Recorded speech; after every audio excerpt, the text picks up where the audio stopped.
भला हुआ मेरी माला टूट गई, मैं राम भजन से छूटी। भला हुआ मेरी माला टूट गई, मैं राम भजन से छूटी। मेरे सिर से टली बला, भला हुआ मेरी माला टूट गई, मैं राम भजन से छूटी। मैं राम भजन से छूटी। नमस्कार मेरे प्यारे भाइयों, मेरे परमात्मा के प्यारे जीव हंसों। मैं हमेशा परमात्मा से यही अरदास करूंगा कि आप सब मेरे भाइयों का विवेक पहले से ज्यादा और ज्यादा और ज्यादा बढ़ता ही जाए, और ऐसा कोई काल का दूत ना हो जो आपको 1% भी भ्रमित कर पाए। एक भी काल का दूत नहीं बख्शना हमने, सबके अज्ञान को खोल के रख देना है, ताकि आने वाले समय में कोई भी काल का दूत अपना दांव ना खेल पाए, इन परमात्मा के जीव हंसों को उलझा ना पाए। ऐसी ज्ञान की लहर चला देनी है कि एक एक जीव इस मूल ज्ञान को समझ के परमात्मा को जानने की कोशिश करे, परमात्मा तक पहुंचने की कोशिश करे, और अपने इस अनमोल जन्म को बर्बाद ना कर पाए, बल्कि सत्य सार को जानकर इस जन्म को सफल कर जाए, ताकि 84 लाख जन्मों के बाद जो ये इंसान जन्म मिला है इसका भरपूर लाभ ले सके।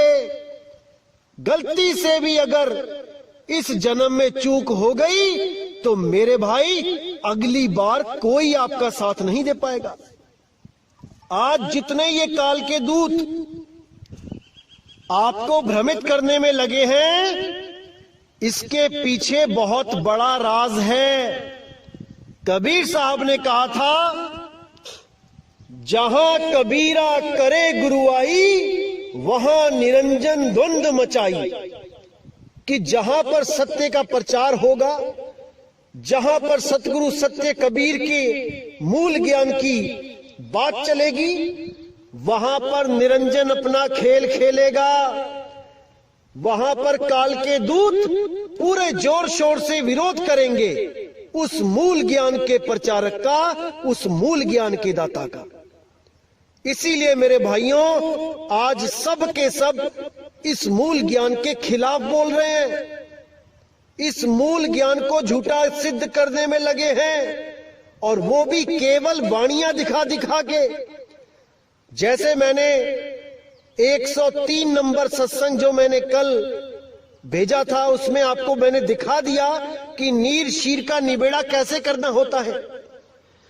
क्या जरूरत थी सतगुरु को ऐसी वाणियां बोलने की जिनको अपनी ही वाणियों के द्वारा काटा गया? वो केवल इसीलिए था मेरे भाई, ताकि काल के दूतों के हाथ वो मूल ज्ञान ना लग पाए। चाहे वो मूल ज्ञान लिखित में ही क्यों ना हो, वो काल के दूतों के समझ ही ना आए, और काल के दूत केवल उन वाणियों को दिखा दिखा के अपने आप को सतगुरु घोषित कर दें जो पवित्र ज्ञान है, जो जगत ज्ञान है, जो बच्चों का ज्ञान है, जो विवेकी पुरुषों का ज्ञान है, वो अलग है मेरे भाई। हम केवल उस मूल ज्ञान को समझा रहे हैं जो विवेकी पुरुष ही समझ सकते हैं। जो अकल में अभी बच्चे हैं वो इस ज्ञान को नहीं समझ सकते। वो केवल उन वाणियों का तर्क लेके चलेंगे जिन वाणियों को निम्न लेवल का बोला कबीर साहब ने। जो छोटी क्लासों की किताबें हैं ये उनको लेके चलते हैं, और हम केवल और केवल मूल ज्ञान विहंगम योग को लेके चलते हैं। तो क्या उसमें डिफरेंस है, आज आपको और बताया जाएगा। आज आपको इंगला पिंगला सुषमना का भेद खोला जाएगा कि कबीर साहब ने क्या बोला इंगला पिंगला सुषमना के लिए। क्योंकि कई लोग आपको भ्रमित करेंगे कि देखो कबीर साहब की वाणियां भरी पड़ी है कि गंगा जमुना के बीच में जाना है, इंगला पिंगला के बीच में जाना है। मेरे भाई, वाणियां लिखी गई हैं, वो इसीलिए लिखी गई हैं ताकि काल के दूत पूरा जोर लगा दें ये समझाने में कि इंगला पिंगला सुषमना में ही जाना है। लेकिन उन काल दूतों को ये नहीं पता कि कबीर साहब ने मूल ज्ञान भी दे रखा है, जिस मूल ज्ञान को समझ के पिछली पढ़ाई को छोड़ के वो जीवहंस अगली पढ़ाई करने चला जाएगा। तभी उसको मुक्ति मिलेगी जब वो इंगला पिंगला से ऊपर उठेगा, सुषमना नाड़ी से ऊपर उठेगा।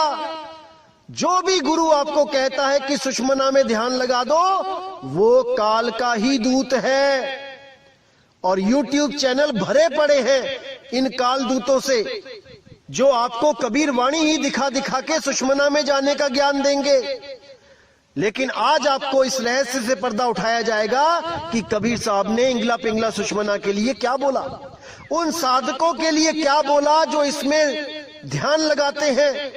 कोई इसमें प्राणों के द्वारा चढ़ाई करता है, कोई इसमें कल्पना के द्वारा चढ़ाई करता है, कोई आपको बोलता है कि सुषमना का अर्थ है सुस्त मन। अरे मूर्खानंद, किसको बेवकूफ बनाते हो तुम लोग। सुषमना का अर्थ ये नहीं है कि सुस्त मन, सुषमना का अर्थ है सूक्ष्म मन। और वो कहां बैठा है? सुषमना नाड़ी में। वही काल है जो सुषमना में अपना अड्डा जमा के बैठा है। और जो भी जीव सुषमना में जाता है उसको वो भ्रमित कर देता है, अरबों खरबों सूरज दिखा के, उनके गुरुओं की शक्लें दिखा के, तरह तरह के नजारे दिखा के, झूठे स्वर्ग, झूठे ब्रह्मलोक, झूठे सतलोक, अलखलोक, अनामी लोक दिखा के वही भ्रमित कर देता है। तो साहिब प्रमाण भी देते हैं कि निज मन करत जहां ठकुराई, सो नैनन पिछवाड़ा है। निज मन यानी सूक्ष्म रूप में मन कहां रहता है? नैनों के पिछवाड़े, यानी कि इंगला पिंगला सुषमना में। और जितने भी ये लोग सुषमना की बात करते हैं वो सब काल के ही दूत हैं। अरे कबीर साहब ने तो यहां तक कह दिया, पिंगला बिन से सुषमना नाड़ी, जब उन्मुन की तारी टूटे तब कहां रही तुम्हारी। साहिब ने साफ इशारा कर दिया, मूल ज्ञान है ये पवित्र ज्ञान नहीं है कि लाल चोले वाला बाबा भी सुषमना में ध्यान लगा रहा है और ये प्राण योगी भी सुषमना में ध्यान लगा रहे हैं, हठी योगी भी सुषमना में ध्यान लगा रहे हैं। जो भी सुषमना की बात कर दे, समझ जाना मेरे भाई कि वो सूक्ष्म मन का गुलाम है। और ये मूर्ख बनाने वाले जो सुस्त मन कह रहे हैं, इनको काखा गा का नहीं पता भी सुषमना नाड़ी के बारे में। ये वही स्वयंभू हैं जो बिना गुरु के ज्ञान अर्जित करके किताबों से अपना मनमुखी ज्ञान बांटते फिरते हैं और सोचते हैं कि हमें तो सत्य पता लग गया। अरे 100 जन्म लगा लो, 1000 जन्म ले लो, बिना गुरु के ज्ञान नहीं मिल सकता। गुरु बिन पढ़े जो वेद पुराना, सार न जाने रहे अज्ञाना।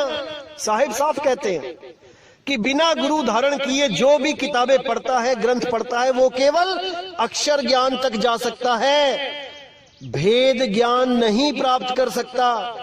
क्योंकि भेद तो केवल किसी के बताने से ही प्राप्त होता है, अन्यथा वो केवल अक्षरों को पढ़कर अपने आप को ज्ञानी मानकर जन्म बर्बाद करके चला जाता है। अब साहिब ने यही समझाने की कोशिश करी है, जितने भी लोग इंगला पिंगला सुषमना में ध्यान लगाते हैं, ताड़ी लगाते हैं, पहले सोहंग के साथ ऊपर की तरफ चलते हैं, ध्यान लगाते हैं, उसके बाद एक अवस्था प्राप्त कर लेते हैं जिसको उन्मुन अवस्था कहा जाता है, जिसको मुद्राओं में मैंने बताया था कि उन्मुनी मुद्रा कहा जाता है। प्राणों के द्वारा जाते हुए सुषमना में जाकर प्रकाश में बैठकर सोचते हैं कि हम तो बच गए, अब हमें कौन पकड़ सकता है। लेकिन साहिब कहते हैं इंगला बिन से पिंगला बिन से सुख मन नाड़ी। अब कहां जाओगे? जब पूरा शरीर ढहेगा तब तुम्हारी इंगला पिंगला सुषमना भी ढह जाएगी भाई, क्योंकि ये भी शरीर की वजह से है। अगर शरीर नहीं तो इंगला पिंगला सुषमना भी नहीं।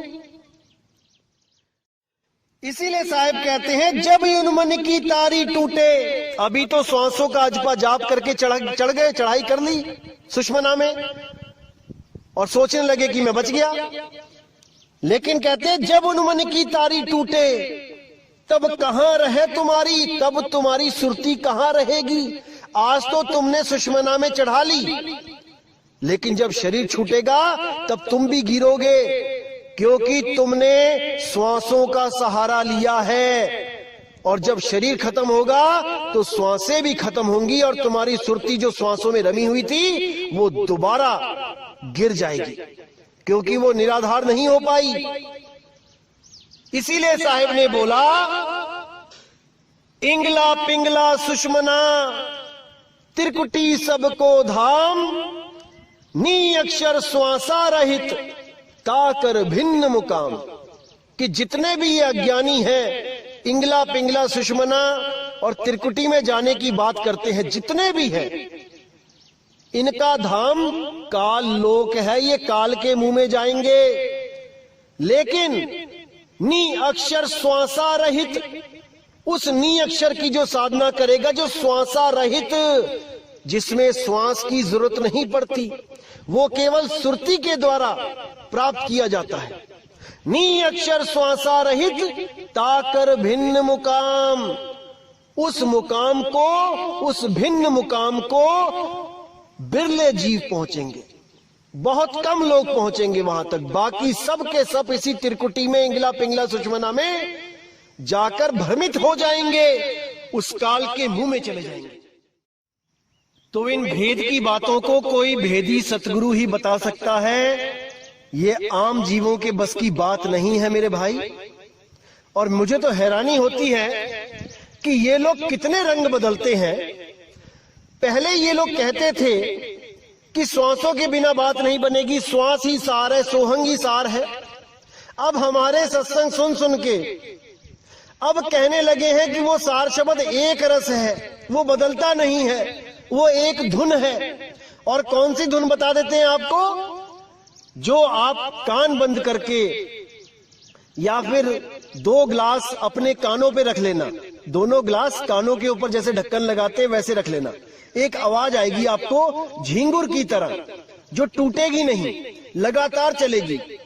या फिर ये लोग कहते हैं कि किसी बंद कमरे में बैठ के, जहां बिल्कुल सुनसान हो, टीवी ना चल रहा हो, रेफ्रिजरेटर ना चल रहा हो, ये ना हो वो ना हो, वहां जाकर ध्यान लगाओ तो एक आवाज चलेगी जिसमें कोई आवाज नहीं है, कोई नाद नहीं, कोई बिंद नहीं है उसमें, कोई ये नहीं कोई वो नहीं। ऐसा भ्रमित करते हैं ये लोग। अरे भाई वो ईथर है, ईथर, जिसको 5वां तत्व आकाश तत्व बोला गया है। और इसी झिंगुर की आवाज को जो लगातार चल रही है, इसको ओंकार बोला है वेदों में। पूरे ब्रह्मांड में ये आवाज हो रही है जिसको उन्होंने ओंकार घोषित किया। इसी आवाज को सुनकर योगी जपी तपी सन्यासी भ्रमित होकर इसी 3 लोक में रह गए। ये सार शब्द नहीं है भाई, सार शब्द 3 लोक से न्यारा है, सार शब्द 3 लोक से न्यारा है। कि श्वास ऊपर चढ़ाई तो सोहंग, बाहर छोड़ी तो ओम, या श्वास ऊपर चढ़ाई तो को, नीचे छोड़ी तो हंग। मेरे भाई श्वासा मुंह से भी ली जाती है। जब आपको जुकाम होता है, दोनों नाक बंद होते हैं और 2-3 दिन तक आप परेशान रहते हो, सांस तक नहीं आती, तब आप मुंह से सांस लेते हो। अगर परमात्मा श्वासों में है तो मुंह से जो श्वास ले रहे हो परमात्मा उसमें भी है। आप वहां से सिमरण करके दिखाओ, कहां चढ़ोगे बताओ। तो मूर्ख बना रखा है इन दुनिया वालों ने, इन कालदूतों ने। आपने भ्रमित नहीं होना है मेरे भाई, आपने भ्रमित नहीं होना है। आखिर श्वास, उस श्वास का मतलब क्या होता है, आज आपको मैं भेद बताता हूं इसका। साहिब ने बोला, माला तो कर में फिरे, जीभ फिरे मुख माही, मनवा दस हूं दिसी फिरे, ये तो सिमरन नाही। इसका मतलब ये है कि साहिब कह रहे हैं कि माला तो कर में फिरे, माला हाथ में पकड़ ली और घुमा रहे हो 108 मनके की। अब मन क्या कर रहा है कि जल्दी जल्दी माला करूं, 108 लिमिट बना दी है कि इतनी माला करनी ही है। अब सारा मन कहां घूम रहा है, 108 माला में घूम रहा है या बाहर के जो काम है वहां घूम रहा है। अब जीभ फिरे मुख माही, यानी कि मुंह में चल रहा है राम राम राम राम राम राम राम राम। तो माला हाथ में है एज ए घड़ी, एज ए टाइमर कि 108 पूरी होगी और जाप खत्म। एज ए टाइमर यूज किया जा रहा है माला को, याद रखो, इस बात को ध्यान दो। माला से जाप का कोई मतलब नहीं है। अगर माला ना हो तब भी जाप हो सकते हैं, लेकिन आप फिर कोई और विधि अपनाओगे 108 गिनने के लिए, उंगलियों पे गिनने लग जाओगे। तो कहने का मतलब है कि माला अलग है, जाप अलग है।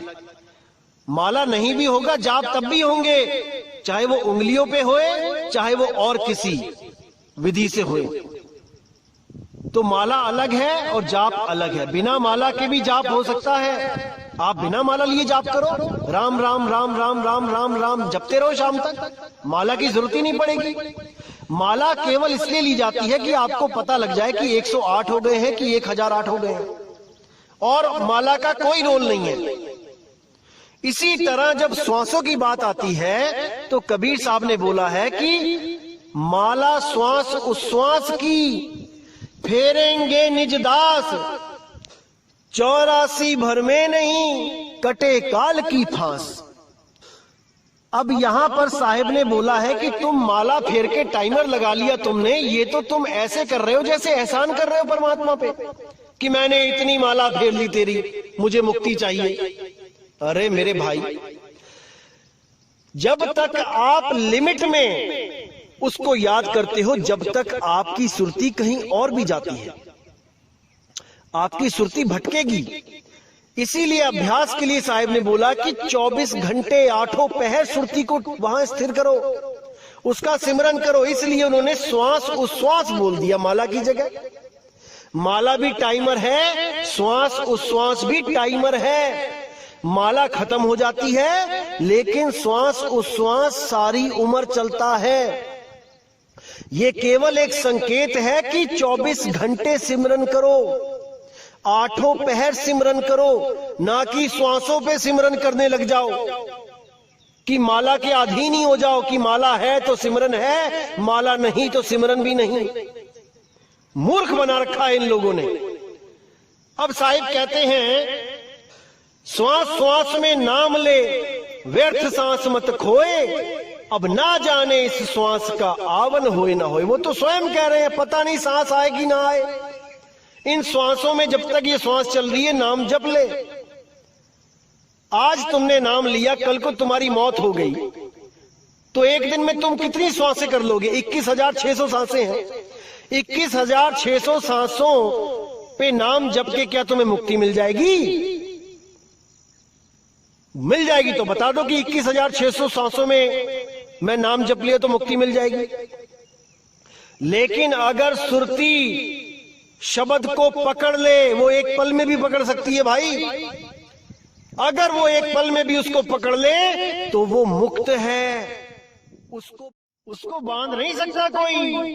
अगर उसको एक बार भी अनुभव हो जाए तो वो अपने घर का रास्ता जान जाती है और वो इन तत्वों को छोड़कर हमेशा के लिए चली जाती है। इन श्वासों की गुलाम नहीं है वो कि श्वासों पे माला जपे 21,600 पर डे के हिसाब से। साहिब क्या बोलते हैं, इसको अच्छी तरह समझ लो मेरे भाई। बार बार नहीं समझाने वाला मिलेगा कोई, इस चीज को अच्छी तरह समझ लो। साहिब ने इशारा भी किया है कि श्वासा की कर सिमरनी, श्वासा को तो सिमरनी का रूप बताया है कि जो सिमरनी है वही तेरी सांस है। सिमरनी यानी कि जो हाथ में माला घूम रही है वो सिमरनी कहते हैं उसको। तो श्वासों को सिमरणी का रूप बताया है कि सिमरणी और श्वास को एक समझो। श्वासा कीकर सिमरणी, कर अजपा का जाप, यानी उसका जाप कर जो अजपा है, जिसको जपा नहीं जा सकता। उस नाम का सिमरण कर जो जाप नहीं है, जो सोहम ओहम नहीं है, वो अजाप है। परम तत्व का ध्यान धर, सोहम आपे आप। सोहम सोहम करने की जरूरत नहीं पड़ेगी, ना ही श्वास की जो धुन है सोहम, उसको सुनने की जरूरत पड़ेगी। वो भी नकली है, वो भी खत्म हो जाती है, उस पे भी ध्यान नहीं लगाना है।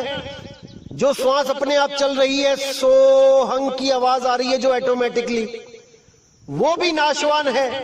लेकिन साहिब कहते हैं परम तत्व का ध्यान धर, उस परम तत्व का ध्यान धर जिसका कभी नाश नहीं होता, जो इस देह में नहीं है, जो इस देह से न्यारा है। इस देह में जो कुछ भी है वो नाशवान है। परम तत्व का ध्यान धर, सोहम आपे आप। तुम स्वयं ही सोहम हो जाओगे, उस अवस्था को प्राप्त कर लोगे जिस अवस्था में मैं रहता हूं। अरे नीर छीर का करे निबेड़ा, कहे कबीर सोहंस है मेरा। जो सोहम को समझ जाए, नीर और शीर, नीर सोहंग क्या है और शीर सोहंग क्या है। नीर में क्या आता है, जाप अजपा अनहद, ये नीर यानी पानी है। और वो सार नाम क्या है, वो सोहंग अवस्था है। सोहम यानी जो तू सोहम, जैसा तू वैसा मैं। जब आप इस अवस्था को प्राप्त करते हो तब आप सोहम सत्य कबीर अवस्था को प्राप्त कर लेते हो, जिसके लिए बोला सोहम ही ऊपर और है, सत सुकृतिक नाम। जो लोग सोहंग सोहंग जपते हैं उनके लिए बोला कि सोहंग से भी ऊपर सत सुकृतिक नाम। वो सत सुकृत का क्या नाम है उसको जानो, वही सत्य नाम है, वही सत्कर्तार है, वही सतपुरुष है, वही सत्य शब्द है, वही सतनाम है। लेकिन इन बातों को ये काल के दूत नहीं समझ सकते, बिल्कुल नहीं समझ सकते। ऐसे ऐसे YouTube चैनल पे आ गए हैं लोग, जिनको आप सुनोगे शुरू से लेके आखिर तक तो 10 बार रंग बदलते हैं। कभी कुछ कहते हैं, कभी कुछ कहते हैं। हमारे सत्संग सुन के हमारी जैसी बातें करने लग गए आजकल। ऐसा चतुर काल का दूत बैठा है जो इन सबको कंट्रोल कर रहा है आज के टाइम में। इन सबके अंदर बैठा हुआ है, सबके दिमाग घुमा रखे हैं उसने। ऐसे ऐसे चालाक काल के दूत बैठे हैं जो भ्रमित करने में बिल्कुल पीछे नहीं है। उनको इतनी शर्म भी नहीं आती कि जो हमने शुरू में बोला है हम उसी के विपरीत बोल रहे हैं। इतना भ्रमित कर देते हैं ये लोग केवल हमारे सत्संग सुन के। जो भी मैं कोई चीज बताता हूं उसी को कॉपी करके समझा रहे हैं। अरे तुम अपने सत्संग खुद सुनो, पहले तुमने क्या क्या बोल रखा है। आज तुम एक रस की बात करते हो। शर्म आनी चाहिए आप लोगों को जो जीवों को भरमाने का ठेका लेके बैठ गए हो। पहले ये लोग बोलते हैं कि 10वां दरवाजा बंद करके काल बाहर बैठा है। अब ये लोग कह रहे हैं कि सुषमना में काल बैठा है। बिल्कुल बेशर्मी की हद कर दी है। इनको खुद ही नहीं पता कि कहना क्या चाहते हैं, केवल भ्रमित करना है लोगों को और कुछ नहीं। ऐसे ऐसे लोग बैठे हैं। लेकिन जो मर्जी कर लो मेरे भाई, ये परमात्मा का जो दास बैठा है यहां पे, एक एक चीज को क्लियर करके हर भ्रम को खत्म कर देगा।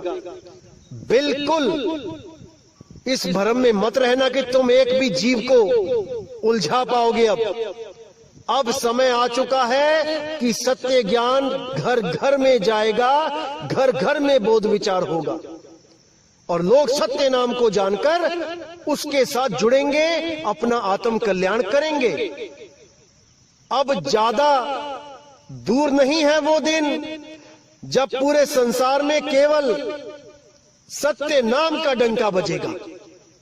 क्योंकि साहिब ने समय निर्धारित कर रखा है और सब कुछ उसी के अंतर्गत हो रहा है। तो भाइयों, आज का जो विषय था यही क्लियर करना था कि जो अलग अलग तरह की वाणियां पढ़ के मेरे भाई भ्रमित हो जाते हैं, उनको मैं एक दिशा दे सकूं, मूल ज्ञान दे सकूं।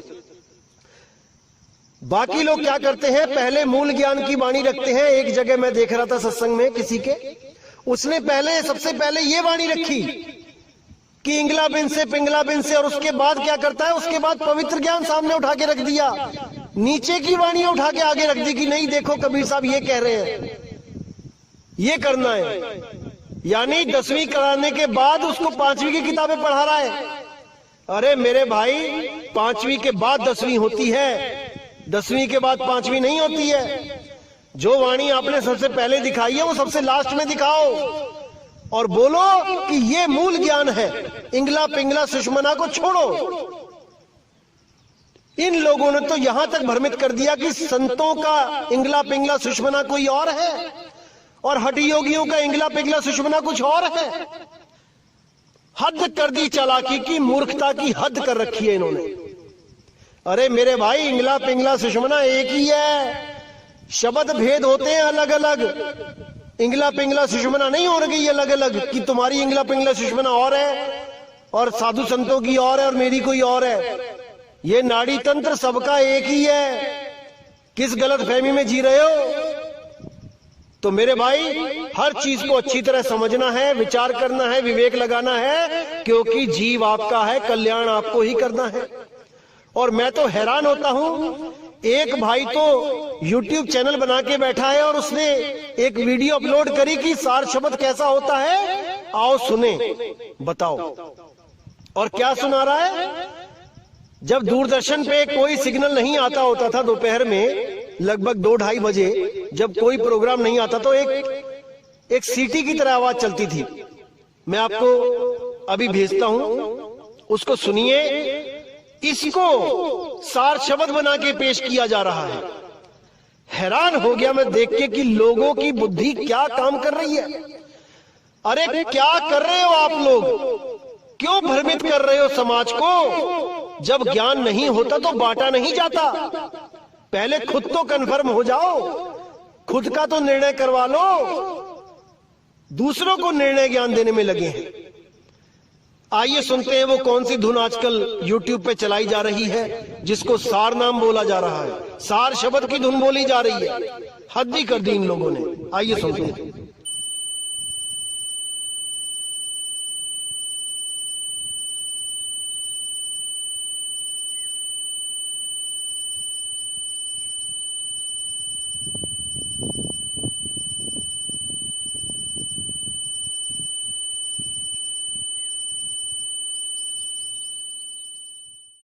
अब बताओ इन लोगों का क्या होगा? क्या दिशा दे रहे हैं ये लोग समाज को? फिर तो मेरे भाई, रेडियो में कोई सिग्नल ना आए तो उसको सुनो और मुक्त हो जाओ। जब मैंने ये वीडियो अपने गुरु भाइयों के ग्रुप में सेंड करी तो एक भाई ने बहुत अच्छा जवाब दिया कि भाई, जब कान पे कोई जोर से थप्पड़ मार दे तब भी यही सुनाई देती है कि तब सार शब्द उसको मिल गया और उसका मन दौड़ना बंद हो गया। ऐसा कान पे सार शब्द दिया कि मन भटकना बंद हो गया, स्थिर हो गया। तो ऐसे ऐसे लोग पड़े हैं समाज में जो भ्रमित करने में बिल्कुल भी शर्म नहीं करते। और सार शब्द कबीर साहब का मूल मंत्र क्या बता रहे हैं ये भी सुना देता हूं आपको मैं, ताकि कल को आप भ्रमित ना हो जाएं इन काल दूतों के चक्कर में। आइए सुनते हैं क्या मंत्र है इनके पास जो कबीर साहब कहते हैं कि हमेशा जपो। आइए सुनते हैं। आत्मा है, आत्मा है, आत्मा है,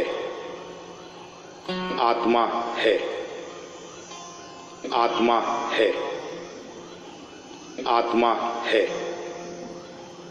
आत्मा है।